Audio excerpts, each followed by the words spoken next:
ചികിത്സ പൂർത്തിയാകും മുന്നേ മസ്തകത്തിൽ മുറിവേറ്റ അതിരപ്പിള്ളിയിലേക്ക് ആന ചെരിഞ്ഞു. കോടനാട് അഭയാരണ്യത്തിൽ ചികിത്സ നൽകുന്നതിനിടയിലാണ് ആന ചെരിഞ്ഞത്. ബുധനാഴ്ചയാണ് മയക്കുവെടി വെച്ച് പിടികൂടിയ കൊമ്പനെ കോടനാടേക്ക് എത്തിച്ചത്. മുറിവേറ്റ കൊമ്പന്റെ ദുരിതാവസ്ഥ 24 ആണ് പുറത്തു കൊണ്ടുവന്നത്.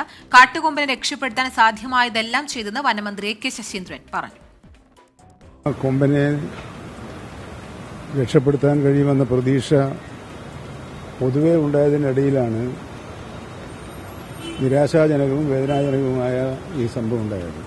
മയക്കുവെടി വെക്കുന്ന ഘട്ടത്തിൽ തന്നെ 30% സാധ്യത മാത്രമേ ഉള്ളൂ എന്ന് മൃഗസംരക്ഷണ വകുപ്പിലെ ഡോക്ടർമാർ സൂചിപ്പിച്ചിരുന്നു. വനം വകുപ്പും മൃഗ ഡോക്ടർമാരും വളരെ കരുതലോടെയും വളരെ ആത്മാർത്ഥമായാണ് ഈ കാര്യത്തിൽ പ്രവർത്തിച്ചിട്ടുള്ളതെന്നാണ് എനിക്ക് തോന്നുന്നത്. ഏതായാലും അത് വലിയൊരു കഷ്ടമായിപ്പോയി. കാട്ടുകൊമ്പന്റെ പോസ്റ്റ്മോർട്ടവും സംസ്കാരവും അഭയാരണ്യത്തിലെ വനപ്രദേശത്ത് നടക്കും. വിവരങ്ങളുമായി തൃശൂരിൽ നിന്ന് സൂരജ് സജിയും കോടനാട് നിന്ന് അമൽ സുരേന്ദ്രനും ചേരുന്നുണ്ട്. ആദ്യം നമ്മൾ സൂരജിലേക്കാണ് പോകുന്നത്. സൂരജ്, കൃത്യമായി ഈ മസ്തകത്തിൽ മുറിവേറ്റ ആനയുടെ മരണം അത് എന്തുകൊണ്ടാണ്, ഈ പഴുപ്പും മറ്റേതും പഴുപ്പ് തന്നെയാണോ ശരിക്കും മരണത്തിലേക്ക് നയിച്ചത്? ഈ വിദഗ്ധർ പറയുന്നത് എന്താണ്?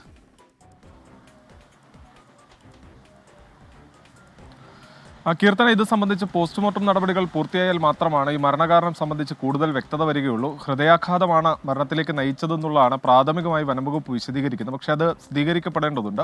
ഇതിൽ ഏറ്റവും പ്രധാനപ്പെട്ട കാര്യം എന്ന് പറയുന്നത്, ഈ ആനയുടെ ദൃശ്യങ്ങൾ 24 പുറത്തുവിട്ടതിന് പിന്നാലെ ഒരു ആദ്യഘട്ട ചികിത്സ അത് നൽകിയിരുന്നു. അന്ന് സ്റ്റാൻഡിംഗ് പൊസിഷനിൽ നിർത്തി ആനയുടെ മുറിവിൽ മരുന്ന് വെച്ച വിട്ടയക്കുന്ന ഒരു നടപടിയായിരുന്നു. സൂരജ് സജിയാണ് വിവരങ്ങൾ നൽകിക്കൊണ്ടിരിക്കുന്നത്. സൂരജിനെ സംബന്ധിച്ചിടത്തോളം വല്ലാത്ത ദുഃഖമുണ്ടാകും. നമുക്കറിയാം, അത് തുടക്കം മുതൽ ആ വാർത്തയിൽ തന്നെ നിന്ന ഒരാളാണ് സൂരജ്. പലപ്പോഴും പരിഹസിക്കുന്നതൊക്കെ നമ്മൾ കണ്ടിട്ടുണ്ട്. സൂരജിന് എന്താണ് ഈ വിഷയത്തിൽ ഇത്ര താല്പര്യം എന്നുള്ള രീതിയിൽ. ഒരു എന്തൊക്കെ പറഞ്ഞാലും സഹജീവി എന്ന് പറയുന്നത് പോലെ അതിനുണ്ടായ വേദനയും ഒക്കെ നമ്മൾ നേരിട്ട് കാണും പോലെയായിരുന്നു സൂരജിന്റെ. 24 തുടക്കം മുതൽ ഈ വാർത്തയുടെ പിന്നാലെ തന്നെയായിരുന്നു. 24 ആണ് ഈ വാർത്ത പുറത്തെത്തിച്ചതും. അപ്പോൾ ആ ഒരു സാഹചര്യത്തിൽ ഈ ആനയ്ക്ക് എത്രയും വേഗം ചികിത്സ ലഭ്യമാക്കണം എന്നുള്ളതായിരുന്നു നമ്മുടെ ആവശ്യം. ആദ്യം ആനയെ പിടികൂടി ചികിത്സ നൽകിയെങ്കിലും പിന്നീട് കാട്ടിലേക്ക് വിട്ടയക്കുകയായിരുന്നു. സൂരജ് സജി ഒരിക്കൽ കൂടി ചേരുന്നുണ്ട് വിവരങ്ങളുമായി. സൂരജ്, ആദ്യഘട്ടത്തിൽ നമ്മൾ ഈ ആനയെക്കുറിച്ച് വാർത്ത നൽകിയപ്പോൾ വനം വകുപ്പ് ഇതിനെ പിടികൂടി മരുന്ന് വെച്ച് തിരിച്ചയക്കുകയായിരുന്നു. ഇപ്പോൾ ഈ വനമന്ത്രി പറയുന്നതനുസരിച്ചാണെങ്കിൽ എല്ലാ തരത്തിലുള്ള ചികിത്സ ലഭ്യമാക്കി. എന്നാൽ പോലും അവിടെ ഒരു ചോദ്യം നിലനിൽക്കുകയല്ലേ സൂരജ്, എന്തുകൊണ്ടാണ് ആദ്യം തന്നെ ഇതിനെ പിടികൂടി അത്തരത്തിൽ ചികിത്സ നൽകാത്തതെന്ന്? തീർച്ചയായും പ്രവിധ, അത് തന്നെയാണ് ഇപ്പോൾ വന്യജീവി സംരക്ഷകർ അടക്കം ഉയർത്തുന്ന കാര്യം. അതിൽ അവർ ചൂണ്ടിക്കാണിക്കുന്ന ആദ്യഘട്ടത്തിൽ ആനയെ പിടികൂടിയ സമയത്ത് തന്നെ ഈ ആനയെ ഈ പിടികൂടി ചികിത്സിച്ചതിന് ശേഷം വിട്ടയക്കുകയല്ല, തുടർ ചികിത്സ ഉൾപ്പെടെ നൽകുന്നതിന് വേണ്ടി ആനയെ പിടികൂടി ഒരു കേന്ദ്രത്തിലേക്ക് മാറ്റണം എന്നൊരു ആവശ്യമായിരുന്നു ഇവർ ആദ്യഘട്ടത്തിൽ തന്നെ മുന്നോട്ട് വെച്ചത്. പക്ഷേ അതുണ്ടായില്ല. ആനയെ സ്റ്റാൻഡിംഗ് പൊസിഷനിൽ നിർത്തി ഈ മരുന്ന് വെച്ച ശേഷം വിട്ടയച്ചു. അന്ന് ഈ വനംവകുപ്പിന്റെ അധികൃതർ ചൂണ്ടിക്കാണിച്ചിരുന്ന ആനയ്ക്ക് തുടർ നിരീക്ഷണം ഏർപ്പെടുത്തുമെന്നുള്ളതാണ്. പക്ഷേ ആനയ്ക്ക് ഒരു തുടർ നിരീക്ഷണവും ഉണ്ടായിരുന്നില്ല എന്നുള്ളതാണ് ഈ തോട്ടം തൊഴിലാളികൾ അടക്കം പറയുന്നത്. പിന്നീട് ഈ ആനയുടെ ഈ മസ്തകത്തിൽ നിന്ന് വലിയ രീതിയിൽ ഈ ദുർഗന്ധം വമിക്കുന്നു. ഇതോടുകൂടിയാണ് വീണ്ടും നമ്മൾ ഈ മേഖലയിൽ എത്തുന്നത്. ആ സമയത്ത് ആനയുടെ ഈ മുറിവിൽ നിന്ന് പുഴു അരിച്ചിറങ്ങുകയായിരുന്നു. ആ ദൃശ്യങ്ങൾ വീണ്ടും 24 പങ്കുവെക്കുന്നു. ആനയുടെ ആരോഗ്യസ്ഥിതിയിൽ ആശങ്കയുണ്ട് എന്ന തരത്തിൽ നമ്മൾ ആ ദൃശ്യങ്ങൾ പുറത്തുവിട്ടതിന് പിന്നാലെയാണ് രണ്ടാം ഘട്ട ദൗത്യം ആരംഭിക്കുന്നത്. അവിടെയാണ് ആനയെ പിടികൂടി അഭയാരണ്യത്തിൽ എത്തിച്ച് ചികിത്സ നൽകാനുള്ള തീരുമാനത്തിലേക്ക് വനംവകുപ്പ് കടക്കുന്നത്. ആ ഘട്ടത്തിൽ ഇവർ പറയുന്നുണ്ട് 30% മാത്രമേ സാധ്യതയുള്ളൂ എന്ന് പറഞ്ഞുകൊണ്ട് തന്നെയാണ് ആ ദൗത്യത്തിൽ പോയത്. പക്ഷേ ആദ്യഘട്ട ദൗത്യം, അതായത് ഒരു മാസത്തിനടുത്താകുന്നു ആദ്യഘട്ട ദൗത്യം ആരംഭിച്ചിട്ട് അന്ന് തന്നെ ആനയെ പിടികൂടി ചികിത്സിച്ചിരുന്നുവെങ്കിൽ ഇത്തരത്തിൽ ഈ മുറിവ് ഒരു വലിയ തീവ്രതയിലേക്ക് അടക്കം പോകില്ലായിരുന്നു. നമ്മുടെ ആദ്യ ദൃശ്യങ്ങൾ ഉൾപ്പെടെ നമ്മുടെ ലൈബ്രറിയിൽ അടക്കം ലഭ്യമാണ്. അതിൽ തന്നെ നമുക്ക് കാണാം ഒരു ചെറിയ മുറിവായിരുന്നു. അവിടെ ആ മുറിവ് നമ്മൾ പുറത്തുവിടുന്ന സമയത്ത് അന്ന് വനംവകുപ്പ് പറഞ്ഞത് ആനയ്ക്ക് ഒരു തരത്തിലുള്ള ആരോഗ്യ പ്രശ്നവുമില്ല, ആ മുറിവ് തനിയെ കരിഞ്ഞുണങ്ങും എന്നുള്ളതായിരുന്നു അന്ന് വനംവകുപ്പ് ആദ്യം ഈ വാർത്ത നമ്മൾ പുറത്തുവിട്ട സമയത്ത് പറഞ്ഞത്. പിന്നീട് ഈ മുറിവിൽ നിന്ന് പഴുപ്പ് അരിച്ചിറങ്ങുന്ന ദൃശ്യം 24 പുറത്തുവിട്ടതാണ് ഈ ആദ്യഘട്ട ചികിത്സയിലേക്ക് പോലും നയിച്ചത്. കൃത്യമായി വനംവകുപ്പ് ഈ ചികിത്സ നൽകുന്നതിൽ ഒരു അലംഭാവം കാണിച്ചത് ആനയുടെ ഈ ജീവൻ തന്നെ നഷ്ടപ്പെടുന്നതിലേക്ക് നയിച്ചു എന്ന ആരോപണമാണ് ഇപ്പോൾ ഉയർത്തുന്നത്. എന്തായാലും ആനയുടെ മരണകാരണം സംബന്ധിച്ചുള്ള പോസ്റ്റ്മോർട്ടം നടപടികളും അഭയാരണ്യത്തിൽ ആരംഭിക്കും. അതിന്റെ കൂടുതൽ വിശദാംശങ്ങളുമായി കോടനാട് നിന്ന് അമൽ സുരേന്ദ്രൻ ചേരുന്നുണ്ട്.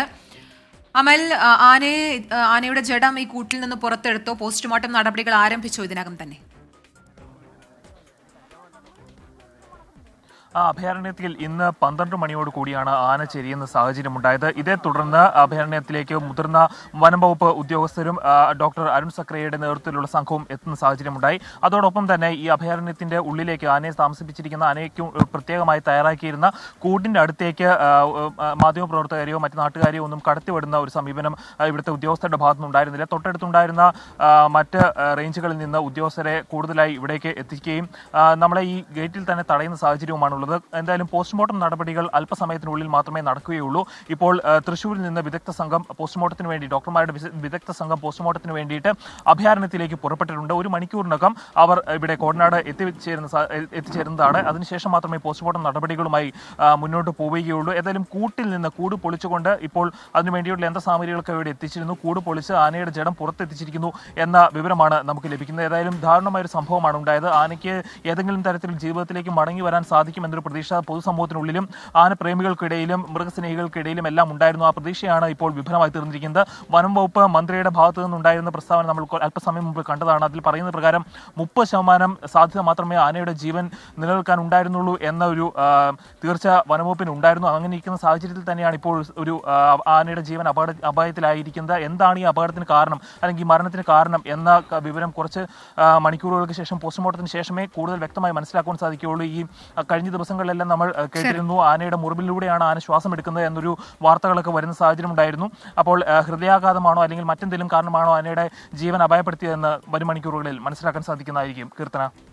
ശരി, അമൽ സുരേന്ദ്രനാണ് വാർത്തയുടെ വിശദാംശങ്ങൾ നൽകിയത്. എന്തായാലും നമ്മൾ ഒരുപാട് പ്രതീക്ഷിച്ചതാണ് ആന മുറിവൊക്കെ ഭേദമായി ജീവിതത്തിലേക്ക് തിരിച്ചു വരുമെന്ന് ഒരുപാട് പ്രതീക്ഷിച്ചതാണ്. അതിനായി നമ്മളും ഒരുപാട് ആ വാർത്തകളൊക്കെ അധികൃതരുടെ മുമ്പിലേക്ക് എത്തിക്കുന്നതും നമ്മൾ 24ലൂടെയാണ് ആദ്യം അത് എത്തിച്ചതും. അത് സൂരജ് വ്യക്തമായി അതിൽ പറഞ്ഞു. സൂരജിന് വ്യക്തിപരമായ ഒരുപാട് സങ്കടമുള്ള ഒരു വാർത്തയായിരിക്കും. സൂരജ് സജ്ജിയുടെ പേര് പ്രത്യേകം എടുത്ത് പറയാതെ പറ്റില്ല. നമ്മൾ